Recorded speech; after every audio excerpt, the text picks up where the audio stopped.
दलितों की हिम्मत कैसे हुई और वो भी हमें बिना पूछे घोड़ी पर बैठने की। ये मैं नहीं कह रहा बल्कि इस तरीके की लाइन जातिवादी लोगों के द्वारा गुजरात के अंदर बोली गई है। दरअसल एक वीडियो सामने आया है जो कि गुजरात से है और वो वीडियो आप मेरी स्क्रीन पर है वो देखना शुरू कर चुके हैं। इस वीडियो में साफ देख सकते हैं कि लोग नाच रहे हैं, गा रहे हैं और घोड़ी के ऊपर एक दूल्हा बैठकर बंदोरी जा रही है। दरअसल ये गुजरात का पूरा मामला है जहां पर एक दलित की शादी थी और बारात लेकर वो दूल्हा है वो गांव में आया था। उसे नहीं पता था कि इस गांव में दलितों का घोड़ी पर बैठना वर्जित है, लेकिन वो वहां पर लेकर पहुंचा।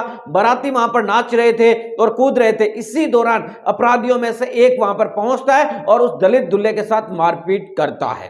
यह पूरा घटनाक्रम गुजरात के गांधीनगर जिले के एक माणसा तहसील के क्षेत्र के अंतर्गत सामने आ रहा है। तो माणसा तहसील के चड़ासना गांव में दलित समाज के दूल्हे की बारात निकल रही थी और निकासी के दौरान दूल्हा घोड़ी पर बैठकर जा रहा था। इसी दौरान के 4 लोगों ने वहां पहुंचकर उसे रोक दिया। उनमें से एक युवक ने घोड़ी पर बैठे दूल्हे को मारने की भी कोशिश की। कहा कि इस गांव में उनकी मंजूरी के बिना कोई भी घोड़ी पर कैसे बैठकर आ सकता है। आरोपी युवकों ने कहा कि इस गांव में दलित युवकों को घोड़ी पर बैठकर बिंदोरी निकालने का कोई अधिकार नहीं है। ऐसे में वो घोड़ी पर नहीं बैठ सकते। पुलिस ने इस मामले के अंदर आरोपी शैलेश रावत, जयेश ठाकुर, समीर ठाकुर, अश्विनी ठाकुर को है वो गिरफ्तार कर लिया है। इस मामले के सामने आने के बाद लोगों में काफी ज्यादा नाराजगी भी है। साथ ही आपको बता दें कि दलित समाज से आने वाले विधायक जिग्नेश मेवाणी ने इस घटना को जातिवादी घटना बता दिया और साथ ही कहा कि आज भी छुआछूत और जातिवाद का दंश गुजरात जैसे राज्य के अंदर भी दलितों को भोगना पड़ रहा है। दरअसल आप सोच सकते हैं कि लोगों की मानसिकता